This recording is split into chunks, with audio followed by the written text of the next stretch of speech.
국회 외통위는 전체 회의를 열고 다음 주에 있을 한미 정상회담 준비 상황을 점검했습니다. 북한의 대남 확성기 문제도 쟁점이 됐습니다. 우원식 국회의장을 비롯한 여야 지도부가 김대중 전 대통령 16주기 추도식에 참석해 DJ 정신의 계승을 다짐했습니다. 더불어민주당은 광복은 연합군 선물 발언으로 논란을 빚은 김영석 독립기념관장에 대한 즉각적인 파면을 촉구했습니다. 국민의힘은 특검팀 사무실과 서울중앙지법 앞에서 비상의총을 열고 당사 압수수색을 강력 규탄했습니다. 파워 인터뷰, 오늘은 정청래 대표 취임 이후 속도를 내고 있는 각종 개혁 작업과 호남 발전 방안에 대해서 민주당 최고위원인 서삼석 의원에게 들어봅니다.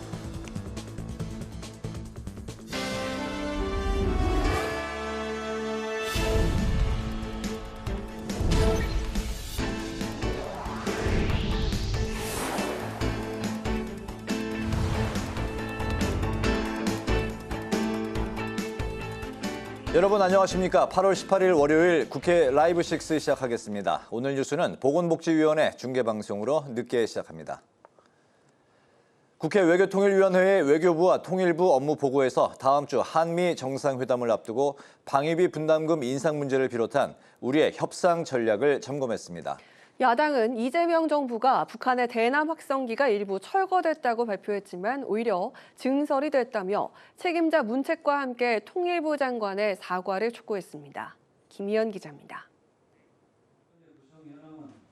국회 외교통일위원회는 다음 주 이재명 정부 출범 이후 처음 열리는 한미 정상회담과 관련한 외교부의 준비 상황을 점검했습니다. 특히 이번 한미 정상회담에서 방위비 분담금 인상과 국방비 증액 문제가 쟁점이 될 것으로 보이는 가운데 의원들은 미국 내에서 국방비를 GDP 대비 3.8%까지 증액해야 한다는 보도가 나온다고 우려했습니다. 이에 대해 조현 외교부 장관은 보도 내용이 일부 사실이 아니고 일부 과장된 부분도 있다며 협상을 앞두고 흔히 나올 수 있는 보도라고 해명했습니다.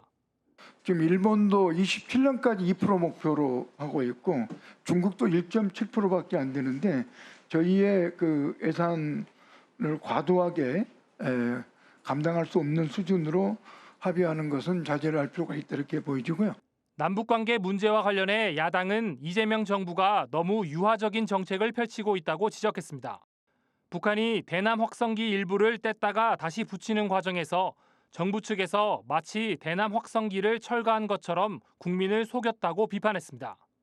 결과적으로 대통령은 국민을 속인 겁니다. 그렇다 그러면 장관께서는 적어도 이 점에 대해서 사과를 하는 것이 맞다고 생각합니다. 이해할 수가 없습니다. 뭘 어떻게 속였다는 거예요. 확성기 철거 조짐이 있다. 그리고 앞으로 철거했으면 좋겠다. 그런 희망사항을 얘기했는데. 이 밖에 지난 광복절에 일본의 주요 정치인이 야스쿠니 신사를 참배하거나 일본의 해양 순시선이 독도 인근 해상에 출몰하는 등 한일 관계와 과거사 정리 문제에 대한 외교부의 대응도 점검했습니다. 조현 외교부 장관은 과거사 문제는 원칙을 지키면서 인내심을 가지고 대응할 필요가 있고 독도 문제는 국제법상으로나 지리적 역사적으로 확고한 만큼 의연하게 대처해야 한다고 강조했습니다. 국회 방송 김희연입니다. 국회 보건복지위원회가 오늘 결산과 법안 심사에 들어갔습니다. 여당은 요양시설 확충 필요성을 강조했고 야당은 국민연금 등 재정 건전성을 지적했습니다. 강민지 기자가 전합니다. 보건복지위원회는 오늘 전체 회의를 열고 결산 심사와 주요 법안 논의에 들어갔습니다. 정은경 보건복지부 장관은 임명 후 첫 업무 보고에 나서 요양병원 간병비의 건강보험을 내년 하반기부터 적용하고 공공의료 강화에도 집중하겠다고 말했습니다. 또 국민이 직접 참여하는 의료혁신위원회를 출범시켜 의료개혁 로드맵을 마련하겠다는 구상도 밝혔습니다. 국민과 의료계가 공감할 수 있는 국민중심 의료개혁을 추진하여 지속가능한 보건의료 체계를 만들어 나가겠습니다. 여당은 노인 요양시설 확충과 장기요양 지원센터 확대를 강조하며 복지 확대 필요성에 힘을 실었습니다. 현장은 여전히 변화의 속도를 체감하지 못하고 있다는 그런 생각이 듭니다. 장애인과 노인의 삶의 질 향상은 하루라도 늦을 수 없는 과제다. 그렇게 생각을 합니다. 정은경 장관도 재기간에 정책들이 집행될 수 있도록 복지 실행 속도를 높이겠다고 답했습니다. 반면 야당은 국민연금 등에 대한 재정 건전성 문제를 집중적으로 제기했습니다. 국정기획위 발표나 오늘 부처 업무 보고를 보면 모든 내용들이 이렇게 주는 거 중심으로 장밋빛 내용으로 가득합니다. 거기에 드는 돈은 어떻게 할지, 이후 후대에 물려주기 위해서는 우리가 남은 개혁들을 어떻게 할지 그런 것들이 좀 빠져 있어서 정 장관은 국회 연금특위와 협의해 구조개혁 등을 병행하겠다고 답했습니다. 오늘 회의에서는 대선 후 미뤄졌던 간호법과 비대면 진료법, 전공의 수련 환경 개선법 등 247건의 법안도 함께 상정됐습니다. 복지위는 내일과 모레엔 법안 심사 소위를, 26일엔 결산 소위를 열어 심사를 이어간 뒤 오는 27일 법안과 결산을 함께 처리할 계획입니다. 국회 방송 강민지입니다. 우원식 국회의장과 여야 지도부가 고 김대중 전 대통령 서거 16주기 추모식에 참석했습니다. 우 의장은 국제 정세가 급변하는 지금 김 전 대통령이 남긴 정신과 가치를 되돌아볼 때라고 강조했습니다. 김지수 기자입니다. 우원식 국회의장이 국립서울현충원에서 열린 김대중 대통령 서거 16주기 추모식에 참석했습니다. 우 의장은 광복 80년이자 한일 수교 60주년, 6.15 남북 공동선언 25주년이 되는 올해 고 김 전 대통령의 발자취를 되돌아볼 때라고 강조했습니다. 막다른 길처럼 보이는 곳에서도 남북관계, 한일관계의 새 지평을 열었던 대통령님의 지혜와 용기 그리고 인내를 기억하며 따르겠습니다. 우 의장은 한일 관계를 미래지향적 파트너십으로 전환시킨 김대중 오부치 선언을 언급하며 동아시아의 평화를 위한 일본 정치인들의 전향적인 자세를 요청했습니다. 남북 관계에 있어서는 햇볕 정책이 분단 55년의 벽을 넘어섰듯이 대화와 협력의 일관성이 한반도의 미래를 열 수 있다고 강조했습니다. 오늘 추모식에는 여야 지도부도 참석했습니다. 정청래 민주당 대표는 광주 정신이 12.3 내란을 몰아냈다며 김 전 대통령의 정신이 이 땅에 살아 숨쉬고 있는 만큼 내란 세력을 완전히 척결해야 한다고 강조했습니다.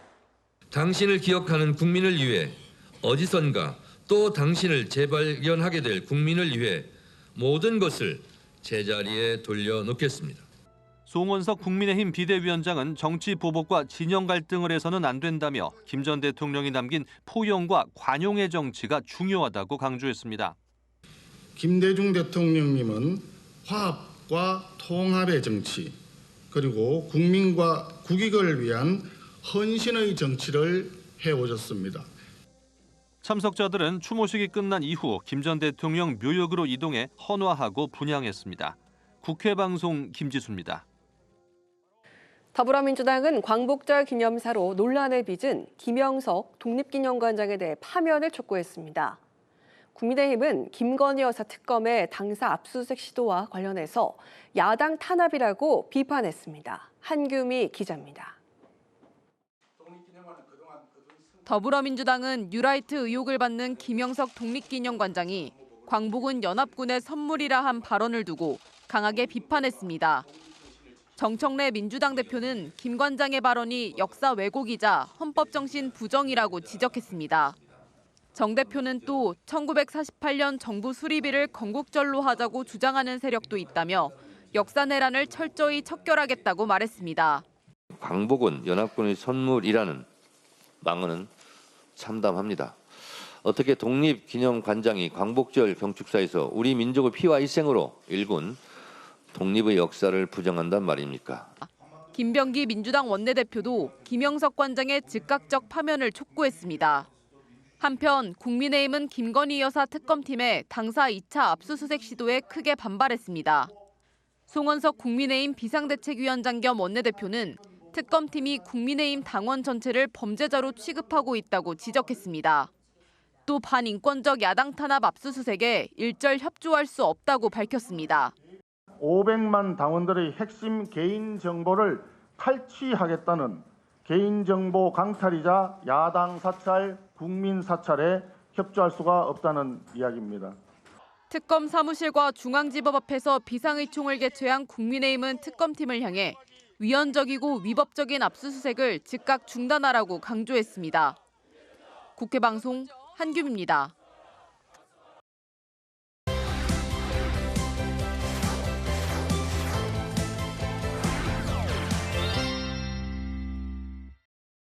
네, 이슈픽 서완한 개건 기자와 함께 이번 주 목요일에 열릴 예정인 8월 임시국회 첫 본회의 이야기부터 나눠보겠습니다. 서 기자 어서 오십시오. 네, 안녕하십니까. 네, 이번 달 임시국회에서 민주당은 남은 방송 입법, 노란봉투법, 2차 상법 개정안 등 쟁점 법안을 처리하겠다는 이제 계획을 세웠는데 대선 후에 이렇게 이제 개혁 동력이 이제 많이 있을 때 이럴 때 좀 손을 봐야 한다 분위기인 거죠? 네, 그렇습니다. 여당에서 처리를 벼르고 있는 법안들은요. 이 방송문화진흥회법과 이 한국교육방송공사법, 이른바 말씀하셨던 이 방송 2법과요. 네. 노동조합법 2조와 3조를 손보는 개정안, 이른바 이 노란봉투법, 그리고 더 센 상법 개정안 등입니다. 이 첫 본회의가 예정된 21일부터 이 주요 쟁점 법안 처리에 나선다는 그런 계획인데 일단 21일 본회의가 열리면 지난 5일 본회의 때 야당 측의 필리버스터가 진행됐던 이 방문진법 개정안을 표결 처리한다는 계획입니다. 지난 본회의 당시에 방문진법 7시간가량의 반대 토론이 진행됐다가 이 6일 0시 자정을 기점으로 7월 임시국회가 종료가 되면서 함께 토론 절차도 자동 종료가 됐었는데요. 이를 처리한 뒤에 이 한국교육방송공사법 개정안을 처리하고 그 다음에는 노란봉투법, 그리고 마지막으로는 이 상법 개정안을 각각 처리한다는 게 민주당에서 세운 계획입니다. 네, 국민의힘은 이제 지난번처럼 필리버스터를 활용해서 이 법안 처리를 이제 지연시키겠다는 이제 전략인데 언론의 주목도 또 이제 그 시청자들 또 이제 국민들의 지지나 여러 가지 이제 좀 그 주목도가 좀 떨어지는 부분에 대해서는 고심이 큰 것 같아요. 네, 그렇습니다. 일단 말씀하신 것처럼 국민의힘은 법안마다 이 필리버스터를 각각 진행하는 검토 중인 상황입니다. 하지만 이 제적의원 5분의 3 이상을 확보한 민주당이 필리버스터 개시 후에 24시간 뒤에 토론을 끝낼 수가 있기 때문에 말씀하신 것처럼 네. 지연 효과밖에 없다는 것이 이 국민의힘에서 고민하고 있는 한계 지점입니다. 네. 민주당 역시 이를 염두에 두고 금요일에 이 한국교육방송공사법 개정안을 처리하고 그리고 토요일에는 노란봉투법 그리고 일요일에는 상법 개정안이 각각 처리될 가능성을 염두에 두고 의원들에게 주말 법안 처리 가능성을 두고 대응하라는 지침도 내리겠다는 그런 계획입니다. 하지만 이 같은 쟁점 법안들이 여야 협의 없이 처리되고 있는 점은 현재 이 경색 국면의 국회를 잘 보여준다라는 분석도 나옵니다. 당초 여야는요, 지난달 5일만 해도 이 7월 임시국회 종료 이후에 이 8월 임시국회 개시 전까지 협상을 통해서 쟁점 법안을 합의 처리하는 방안도 고려를 하고 함께 대화를 나눠왔지만 네. 결국 이 여야 대치 국면이 본격화되면서 무산이 된 건데요. 특히 8월 말에는요, 23일에는 한일 정상회담 그리고 25일에는 한미 정상회담이 각각 예정돼 있어서 이 굵직한 정치 이슈가 예고된 상황입니다. 그리고 그렇군요. 국민의힘에서는 이보다 네. 하루 앞인 22일 전당대회에서 이 새로운 당대표가 선출이 되게 되는데요. 반탄파가 만일 지도부에 선출이 될 경우 이 더 강한 대립각이 불가피한 그런 상황이거든요. 네. 때문에 최대한 빨리 이 법안을 처리하겠다는 민주당의 의지도 강한 상황이고 거꾸로 국민의힘에서도 가능한 모든 방법을 동원해서 저지하겠다는 의지가 강한 상황이기 때문에 이번 주는 주말까지 이런 쟁점 법안들을 놓고 국회 본회의장에서 여야가 필리버스터를 통해서 강대강으로 대치하는 장면이 연출될 것으로 보입니다. 그렇군요. 이번 주 후반부터 이제 필리버스터가 예상된다는 거고 여권을 중심으로 나오고 있는 특검 활동 연장 확대론도 좀 이야기를 확대해서 이야기를 나눠보죠. 아직 수사 기한이 3분의 1 정도밖에 이제 지나지 않았지만은 특검 확대론이 지금 현재 나오고 있다고요? 네, 그렇습니다. 이 민주당은 현재 진행 중인 이 3대 특검의 수사 기한을 늘리고 수사 대상도 더 확대하는 내용의 특검법 개정도 검토하고 있는 그런 상황입니다. 네. 현행 특검법상 이 내란 특검은 최대 연장을 하면 11월 14일까지 가능하고 김건희 여사 관련된 특검과 최상병 특검은 각각 11월 28일과 10월 29일까지 수사가 가능한 그런 상황인데요. 네. 아직 수사 기한이 꽤 남은 상황이긴 하지만 이 중에서 내란 특검이나 김건희 특검의 경우는 이 수사 기한 연장이 더 필요한 게 아니냐라는 분위기가 여권 일각에서 감지되고 있는 그런 상황입니다. 특히 최근에 김건희 여사를 구속하는 데 성공한 김건희 특검팀의 경우는 이미 특검법에 명시된 수사 대상이 16가지나 되고요. 특히 최근에 이 특검 수사를 통해서 서희건설에서 건네진 이 목걸이 같은 것처럼 새로운 뇌물 제공 사실들이 수사를 통해서 드러나고 있기 때문에 더 많은 의혹들을 확인해야 되고 이를 위해서는 장기간 수사가 더 필요하다는 목소리가 여권에서 나오고 있습니다. 만일 민주당에서 특검법을 개정하게 되면 내년에도 수사가 이어질 가능성이 있는데요. 만일 특검 수사가 내년 상반기까지 이어지게 되면 내년 6월에 예정된 지방선거 전국에도 적지 않은 영향을 줄 수 있다는 분석이 나오고 있습니다. 네. 특히 이 내란 종식 프레임을 이어갈 수 있기 때문인데 아직 100일 넘게 남은 특검 수사지만 이 벌써부터 이야기가 나오는 것은 지금처럼 수사 성과가 분명하게 있을 때 이를 명분 삼아 확실하게 해두겠다는 여당의 분위기도 반영된 것으로 보입니다. 네, 국민의힘에서는 이제 이런 상황을 야당 탄압이다 이렇게 이제 강하게 반발하고 있는데 만약에 민주당이 특검법 개정을 통해서 수사 기한을 늘린다고 하면 더 강한 반발이 예상이 되네요. 네, 그렇습니다. 일단 특검법 개정의 경우는요, 이 9월에 시작되는 정기국회에서 본격적인 논의가 이루어질 것으로 보입니다.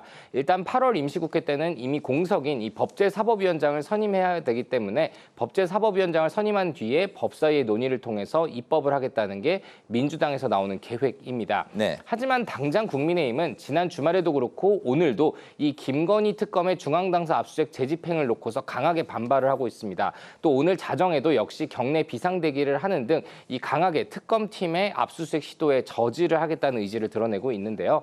특검에서는 이 건진법사와 통일교 측의 대선 지원 및 이에 따른 청탁 의혹을 확인해야 된다라는 입장과 함께 당원 명부를 확보해서 비교를 해야 된다라는 거에 대해서 국민의힘이 저지하고 있는 그런 상황입니다. 국민의힘은 논평을 통해서요. 이 특검 의견은 당원 명부는 공당의 심장이라며 여당 대표가 정당 해산을 입에 올리자마자 특검이 곧장 달려든 모습은 수사기관이 아니라 정권의 행동대장이나 친이부위대로 전락한 것이다 라고 비판의 목소리를 냈습니다. 현재 민주당에서 검토 중인 이 특검법 개정안에 대해서도 당연히 내년 지방선거까지 윤석열 또 김건희 여사 이슈를 이어가겠다는 정치적 탄압이라면서 반발하는 입장을 냈는데요. 오는 22일 이 전당대회 결과에 따라서 찬탄이냐 반탄이냐 앞으로 지방선거까지 이 국민의힘의 대응 방향이 큰 틀에서 가르마를 타게 될 건데 이 특검법 개정이 이뤄지게 되면 국민의힘을 겨눈 수사도 그만큼 더 늘어날 가능성이 높거든요. 네. 때문에 이 현재 분위기상으로는 이 특검법 개정에 대해서만큼은 국민의힘 당대표 후보 중 누가 되더라도 반대로 강하게 당론을 모아서 저지할 가능성이 높아 보입니다. 네, 이슈픽 서완한 객원 기자와 함께했습니다. 오늘 말씀 잘 들었습니다. 고맙습니다.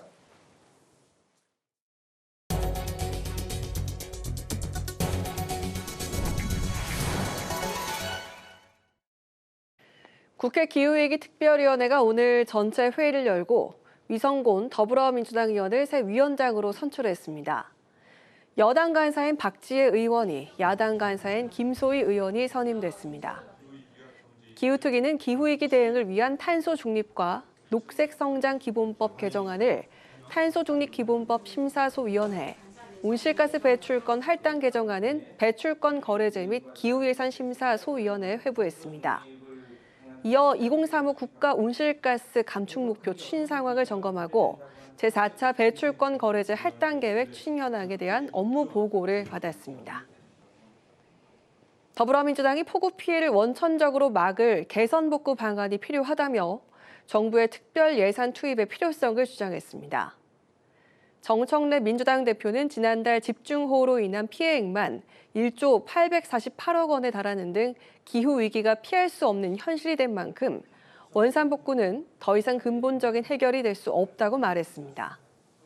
정 대표는 보다 개선되고 확장된 개념의 복구를 추진하기 위해 특별한 예산이 필요하다고 강조했습니다. 국민의힘은 국가 채무가 눈덩이처럼 늘고 있는데도 정부가 확장 재정 기조를 굽히지 않고 있다고 비판했습니다. 국민의힘은 올해 연말 국가 채무가 1,300조 원을 넘을 것으로 보이지만 이 대통령이 빌려서라도 씨앗을 뿌려야 한다라고 말하는 등 재정 건전성은 안중에도 없다고 지적했습니다. 그러면서 소비 쿠폰과 같은 포퓰리즘 정책은 이제 중단돼야 한다고 강조했습니다. 우원식 국회의장이 광복 80주년을 기념하는 단재 신채호 단심 단필 서해전에 참석했습니다. 우 의장은 축사를 통해 역사학자로서 또 사상가로서 시대의 정신을 제시한 단재 선생의 업적을 기리고 목숨 걸고 지켜낸 자유와 정의, 민족의 자주를 절대로 잊어선 안 된다고 강조했습니다. 서해전은 신채호 선생의 어록과 평화의 정신을 붓글씨로 되새기고자 마련됐으며 오는 29일까지 의원회관 아트갤러리에서 진행됩니다.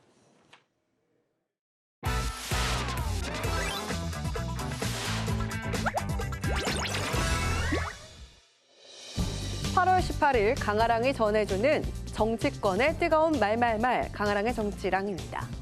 오늘 첫 번째 주제는 찬탄 단일화입니다. 국민의힘 전당대회가 나흘 앞으로 다가온 가운데 이른바 찬탄파 후보 진영에서 단일화를 놓고 신경전을 벌이는 모양새입니다. 모든 룰을 다 우리 안 후보님께서 정하셔도 좋으니까 그런 부분에 대해서 좀 더 적극적으로 좀 응답해 주셨으면 하는 그런 바람입니다. 반드시 결선 투표 올라가서 승리하겠다. 그래서 조경태 저 후보께서 생각하시는 그런 개혁적인 그런 여러 가지 사항들 제가 완수해 드리겠다 이렇게 말씀드립니다. 저는 그렇게 생각하지 않습니다. 한동훈 전 대표 역시 SNS를 통해 안철수, 조경태 두 후보의 단일화를 사실상 촉구한 바 있는데요. 아직까지 분명한 선을 긋고 있는 안철수 후보에 대해선 이런 분석도 나옵니다. 안철수 후보 입장에서는 또 단일화하게 되면은 이 잘못하면은 안철수 후보의 정치 생명이 여기서 스톱이 될 수가 있어요. 성공하면은 한 단계 점프가 될 수 있겠지만 여기서 실패했을 경우에는 야 역시 또 철수냐, 네 번에 걸쳐서 단일화용이냐 이런 거기 있기 때문에 다음에 미래를 기약할 수가 없는 거죠. 이런 가운데 청년 최고위원 선거는 찬탄파에 이어 반탄파 후보들도 단일화에 나서서 1대1 구도로 압축됐습니다. 특히 최우성 후보는 우재준 후보를 지지한다고 밝히면서 조경태, 안철수 두 후보의 단일화를 촉구하기도 했습니다. 개혁 세력은 하나로 똘똘 뭉쳐서 반드시 우리 당의 변화를 성공해내야 합니다. 국민의힘은 19일 방송 토론회를 한 차례 더 진행한 뒤 20일부터 투표를 시작하는데요. 이후 22일 청주에서 차기 지도부를 선출하게 됩니다. 이날 과반 득표자가 나오지 않을 경우 나흘 뒤 1, 2위 후보 간의 결선 투표가 진행될 것으로 보입니다. 후보 단일화 등 막판 변수가 국민의힘 전당대회를 어떻게 전개시킬지 지켜봐야겠습니다. 자, 이어서 오늘 두 번째 주제는 합당 설왕설래입니다. 광복절 특별 사면으로 출소한 조국 전 대표 첫 공개 일정을 가지면서 정치권 복귀에 시동을 거는 게 아니냐는 해석이 나오고 있는 가운데 정치권 일각에선 민주당과 조국혁신당의 합당설을 제기하는 목소리도 나왔습니다. 결국 민주 세력이 함께 뭉쳐서 지방선거도 총선도 정권 재창출도 하자. 거기에 조국 운명을 걸어야지 내가 잘 되기 위해서 하겠다 하는 것은 조국 정치가 아니고 국민도 그런 정치 안 바랍니다. 박지원 민주당 의원은 내년 지방선거를 언급하며 혁신당이 민주당과 합당해야 한다고 강조했습니다. 합당이 되지 않을 경우엔 혁신당은 제2의 정의당이 될 수 있다며 군소정당에 머물러선 안 된다는 주장을 펼쳤습니다. 조국 혁신당은 합당설에 선을 그으며 일축했는데요. 아직 한 번도 논의된 적이 없고 좀 시기상조인 그런 이야기 아닌가 싶습니다. 이재명 대통령도 그러시고 조국 대통령도 그러시고 두 분은 워낙 개인적으로 친하시고 협력할 때 굉장히 협력을 잘하십니다. 그렇지만 분명히 저희 당은 계속해서 존재할 것입니다. 합당 공격을 하시는데 지민 비조부터 담양 선거까지 내년에도 그 기조는 크게 변할 이유가 없어 보입니다. 민주당과 혁신당의 통합은 지방선거를 준비하는 여당 호남 의원들의 우려일 뿐이라면서 선을 그었습니다. 내년 지방선거에서도 혁신당으로서 경쟁하겠다는 뜻을 내비쳤습니다. 민주당 역시 합당 문제는 시기상조라는 입장을 밝혔습니다. 지금 당장 우물가에서 숭늉을 찾는 격 같은 그런 것이고요. 앞으로의 조국 혁신의 비전을 차곡차곡 잘 설계한 다음에 그 다음에 이제 이야기될 그런 문제가 아닌가. 출소와 함께 당의 구심점 역할에 나설 것으로 보이는 조국 대표. 향후에 민주당과의 관계 설정을 어떻게 맺을 것인지에 대한 정치권의 관심도 높아지고 있는데요. 지방선거를 둘러싼 정치적 셈법이 복잡해지고 있습니다. 지금까지 강아랑의 정치랑이었습니다.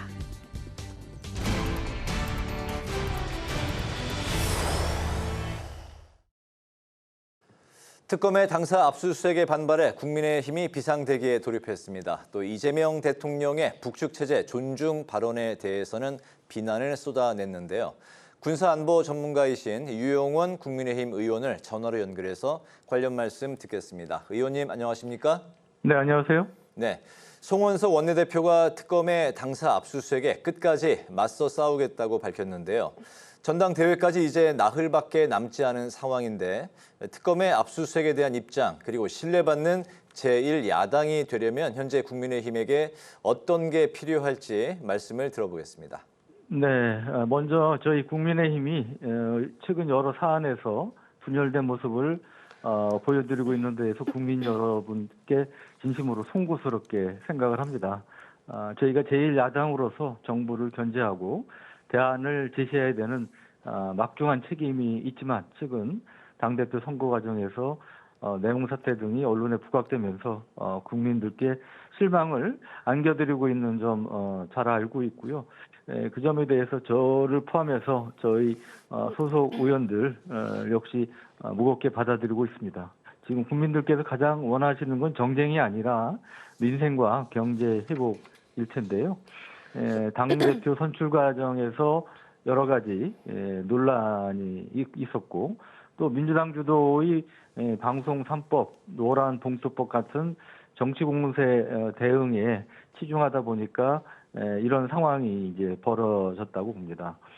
최근 말씀하신 김건희 특검과 관련한 중앙당사 압수수색 시도에 대해서는 법과 원칙에 따라 의연하게 대응하는 것이 중요하다고 생각을 합니다. 다만 전체 당원 명부를 압수수색하려는 선 특검의 태도에는 문제가 많기 때문에 수용하기 어렵습니다.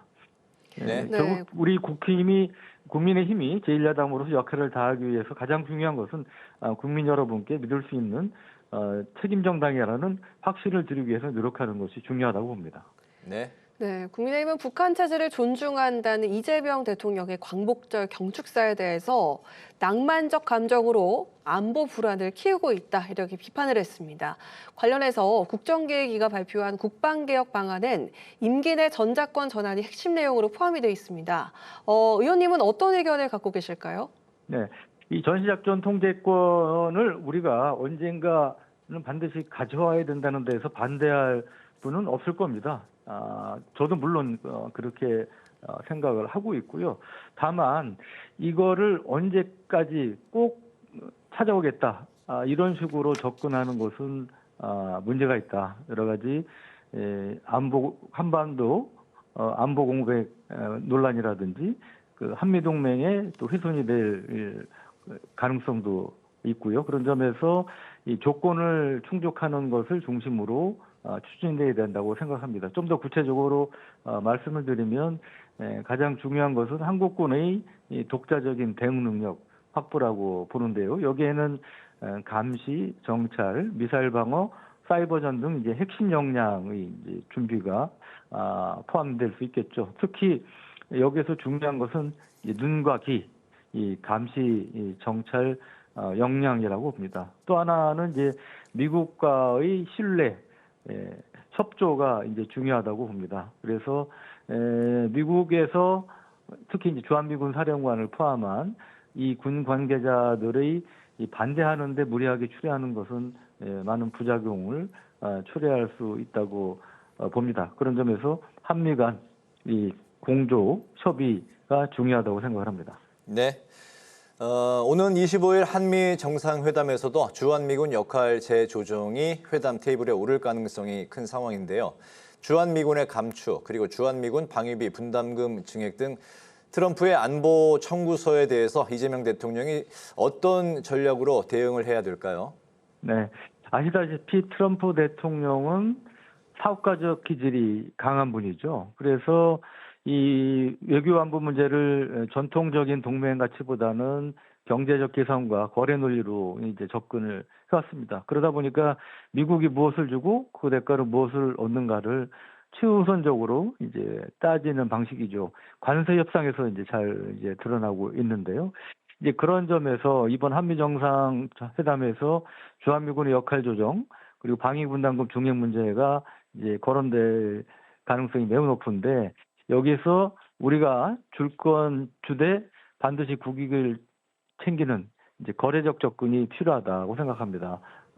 예를 들면 방위비를 일정 부분 증액이 이제 불가피할 것으로 보이는데 그에 대한 반대급부를 챙기는 게 필요하고요. 여기에는 우리가 이제 아시다시피 한미 원자력 협정에 따라서 농축 제철이 기술을 갖고 있지 못한데 이 농축 제철이 기술을 갖게 되면 유사시에 핵무장을 할 수 있는 잠재 역량을 갖게 됩니다. 그래서 이런 안보적인 측면에서 원자력 협정 개정이 필요하고 또 하나는 이 원자력 산업, 이 산업 경제적인 측면에서 또 필요하기 때문에 이런 원자력 협정 개정이라든지 핵추진 잠수함 를 허용을 받는다든지 이런 이제 반대급부를 요구할 필요가 있다고 봅니다. 그리고 주한미군 문제도 이 단순히 감축 논의가 아니라 이 규모보다 능력 원칙에 따라서 접근할 필요가 있다고 봅니다. 알겠습니다. 오늘 말씀 여기까지 듣겠습니다. 고맙습니다. 네, 감사합니다. 지금까지 유용원 국민의힘 의원과 이야기 나눠봤습니다.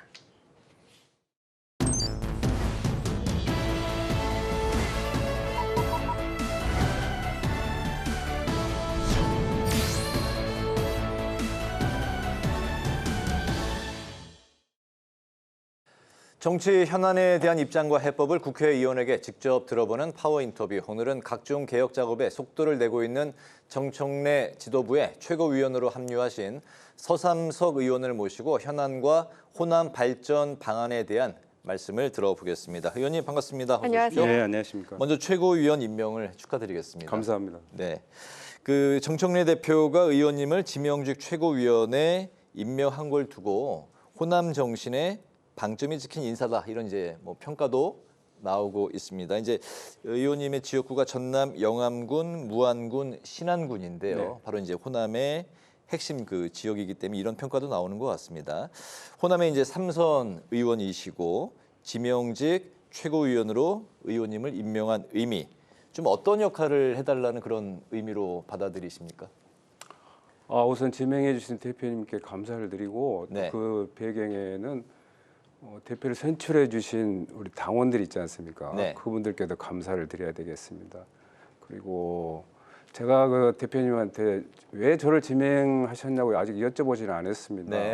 그래서 제가 그런 그 지명의 배경에 대해서는 소상히 말씀을 드릴 수는 없으되 평소 뭐 이렇게 대통령께서는 특별한 희생에는 특별한 보상이 있어야 된다라는 그런 말씀하셨고 또 정청래 대표께서는 호남에 특별한 그런 그 보답을 좀 해주고 싶다라는 그런 말씀하셨는데 대통령이 하신 말씀이나 대표님께서 하신 말씀에 대한 대호남민들에 대한 그 신뢰 형성 차원에서 뭐 그런 연장선상에 제가 지명됐지 않냐는 그 저희 그런 생각입니다.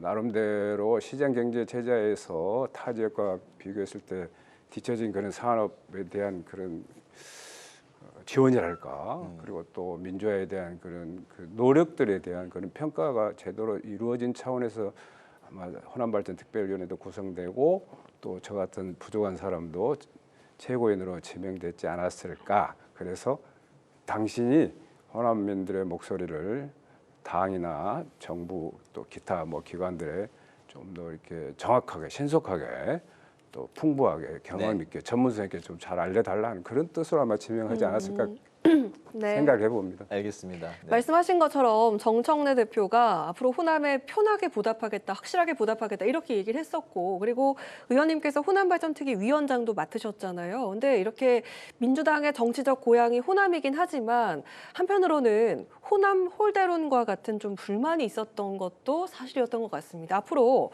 좀 어떻게 구체적인 계획들을 좀 갖고 계실지 들어볼까요? 불만에서 비롯됐다고 보지는 않습니다. 또 그 불만을 해소하기 위해서 그런 결정을 하셨다고 저는 결코 생각지 않고요. 오히려 이렇게 성장 잠재력에 있는 호남에 대한 그런 세심한 그런 배려 차원에서 저는 있었다라고 생각합니다. 그래서 저희 당 내에 당헌 당규상에 명확히 규정되어 있는 그런 상설기구로 호남발전특별위원회를 구성해 주셨습니다. 광주광역시, 전라남도, 전라북도의 현역 의원님들 또 뭐 지방 뭐 정가에 계신 분들 또 그 세광역시도에 뭐 연구원에 계신 분들 또 시민단체에 속하신 분들 또 현장에서 전문성을 갖고 계신 분들을 두루 망라해서 1차적으로는 시도별 15명씩 인선을 해서 45명 체제로 출범할 계획을 갖고 있습니다. 21일 네. 11시에 출범할 그런 계획인데요. 방금 말씀드렸던 것처럼 그 산업화의 차별된 부분, 그다음에 뭐 소득에서 어떤 불균형, 또 특히 도서지방을 비롯한 그런 뭐 빈약한 교통 인프라, 물론 교육도 마찬가지고 뭐 의료도 마찬가지죠. 이런 것들을 아젠다해서 당 대표께 11월 말까지 늦어도 11월 말까지 그런 과제물을 만들어서 드리면 그걸 기초로 해서 대표께서 대통령님이나 정부한테 건의를 하실 수 있게끔 하는 그런 결과물을 만들어낼 그런 생각을 가지고 준비를 하고 있습니다. 그렇군요. 지도부 구성에서 이제 또 한 가지 눈에 띄는 게 평당원 중에서도 최고위원을 선출을 하겠다 이런 의지인데요. 공개 오디션 그리고 이제 당원 투표를 거쳐서 다음 달 5일에 최종적으로 이제 확정이 되는 걸로 알고 있습니다. 이제 평당원 100명 이상의 추천을 받은 사람들 중에서 이제 선출을 한다고 들었는데 평당원 최고위원 이 역시 좀 어떤 의미를 갖고 있고 현재 좀 진행이 어디까지 가 있습니까? 오늘 또 방송국에 오다가 그 장경태 의원이 단장을 맡아서 준비를 하고 계신데 그분들이 뭐 열심히 준비하고 있는 모습을 봤습니다. 네. 의원회관 로비에서 또 못한 말씀들을 나누고 계시더라고요. 네. 그만큼 저희 당에서는 이 문제에 대해서 중요하게 좀 생각을 하고 접근하고 있고 또 국민 관심사도 높은 것 같습니다. 이러한 일련의 그 정책들을 놓고 보면은 정청래 당대표께서 말씀하신 대로 더불어민주당은 당원 주권 정당이다 하는 그런 연장선상에서 이루어졌다라고 이해를 하시면 좋을 것 같습니다. 네. 이재명 새 정부가 국민주권 정부라고 이렇게 표방하셨잖아요. 네. 그렇게 또 이해를 하시면은 당원 주권 정당. 예, 국민주권 정부. 네. 이렇게 이해를 하시면 좋을 것 같습니다. 알겠습니다.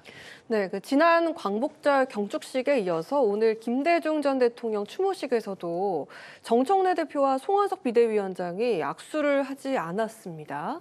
현재 21일 본회의에서 필리버스터 2라운드가 지금 예고돼 있는 상황이고 또 22일에는 국민의힘 새 지도부가 선출이 되게 되는데 앞으로 이 대치 전국 속에서 협치의 여지를 기대해 볼 수 없는 상황인 걸까요? 어떻게 전망하십니까? 정청래 대표의 더불어민주당 후보가 출범한 지 이제 뭐 이렇게 한 달도 안 됐습니다. 네. 언론에서 너무 이렇게 그런 부분을 이렇게 세밀히 좀 들여다보고 있는 것 같은데 관심을 가져주는 거예요. 뭐 이렇게 더할 나위 없이 좋은 일이죠. 정청래 대표께서 그런 말씀을 하신 것은 본인의 그 계획에 대한 그런 확실한 의지를 아마 표방하신 것 같고 아직도 진행 중이라고 판단하고 계실 것 같은 그런 안전한 내란 종식을 위한 그런 일련의 뭐 제스처이지 않을까 그런 생각을 갖고 있습니다. 모르기는 몰라도 내일 모레 치러지는 국힘당 전당대회에서 새로운 그런 그 당 대표가 선출이 되면 뭔가 좀 달라지지 않을까 하는 그런 저희 조심스러운 그런 말씀을 드려봅니다. 네, 알겠습니다. 조국 전 대표 복귀가 가져올 정치권 파장에도 많은 분들이 이제 관심을 갖고 있는데 조국 전 대표는 내년 지방선거 그리고 이제 보궐선거에 모두 출마할 수도 있다. 인터뷰에서 이제 이런 가능성들에 다 문을 열어놨습니다. 개혁. 이게 이제 뭐 연대, 뭐 협력하겠지만 내년 선거에서는 또 어떻게 보면은 만약 합당을 하지 않는 이상 경쟁이 또 이제 불가피할 수도 있는 그런 민주당과 혁신당인데 만약에 두 당이 경쟁을 하게 된다면 또 이제 관심사가 이제 호남 지역입니다. 향후 혁신당과의 관계 설정 좀 어떻게 하면 좋을 것 같다 갖고 계신 생각이 있으실까요?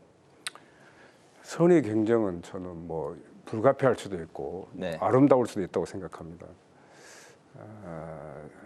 조국 혁신당의 선거 전략을 제가 뭐 아는 바도 없고 네.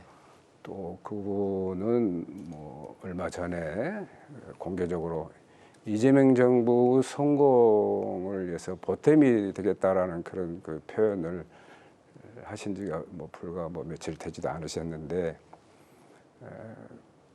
뭐 경쟁은 뭐 불가피하겠지만 그것이 뭐 어디까지 갈지는 제가 이렇게 알 수도 없고 네. 또 설사 뭐 알량하게 안다 하더라도 지도부 이론이긴 하지만 말석에 있는 사람으로서 조심스럽다라는 그런 말씀을 드리고 싶습니다. 네.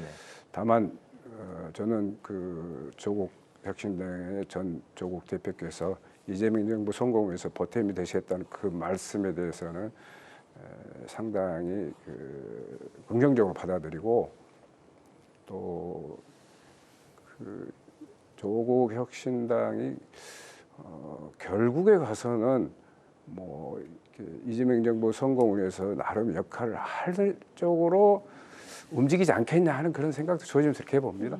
네. 네, 그 의원님께서는 삼선의 그 의정 활동 내내 오로지 그 농해 수위에서 활동을 해 오셨습니다.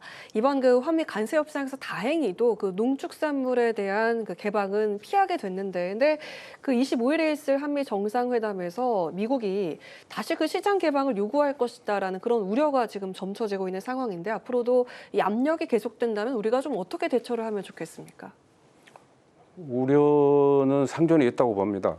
우려를 말씀하기 전에 우선 1차적인 협상에서 우리 농민들에게 다소 그 안도감을 주신 그런 협상을 이끌어낸 우리 대통령님과 협상단께 농민의 한 사람으로서 또 농어촌을 지역구로 두고 있는 의원의 한 사람으로서 감사하다는 말씀을 드리고 네. 또 초후 협상에 있어서도 방금 말씀하신 대로 그런 그 문제점들이 지적이 되는 내용들 부각이 될 수 있는데 아마 대통령님께서 선거운동 기간을 통해서 또 취임 1주년 기자회견을 통해서 그 뭐 표현하신 걸로 알고 있는데 농업을 직접 챙기시다는 그런 그 대통령님의 확고한 농업에 대한 그런 의지가 있기 때문에 저는 뭐 크게 염려를 하지는 않습니다만 일각에서 우려하고 있는 또